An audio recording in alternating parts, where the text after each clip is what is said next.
Dahan-dahan sila, tatawa-tawa dyan. Ako, seryoso ako sa ginagawa ko. Di ba, kung tawanan nila ako, may paglalagyan sa akin yung parehong yan mo. Hindi talaga ako papayag na hindi matapos to hanggang mahuli ko sila. He has a house in Champs-Élysées na 10 bedrooms na malapit sa Christian Dior.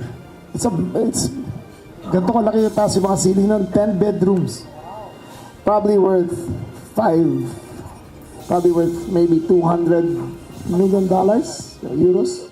Bagamat nananatiling mailap, tiwala sa Secretary Remulla na mahuhuli at mapapabalik sa bansa ang dating mambabatas para harapin ang mga kaso laban sa kanya. We're working very hard. Hindi talaga kami bigil dyan. Yung nakuha siya sa Czech Republic, agad-agad.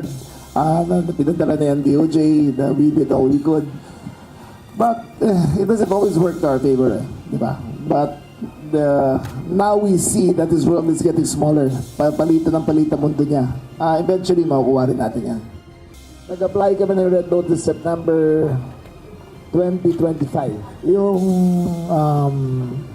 Interpol sa France, hindi pa gina-grant yung Red Notice hanggang ngayon. So September, complied na kami sa kanya. It turns out, iba pala ang batas ng Pilipinas saka sa Interpol.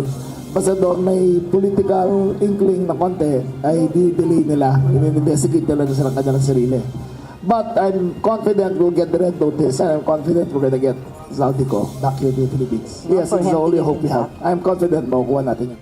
Siko at 17 iba pa, kabilang ang ilang opisyal ng Department of Public Works and Highways at direktor ng SunWest Corporation ay mayroong warrant of arrest kaugnay sa maanumalyang flood control project sa Oriental Mindoro.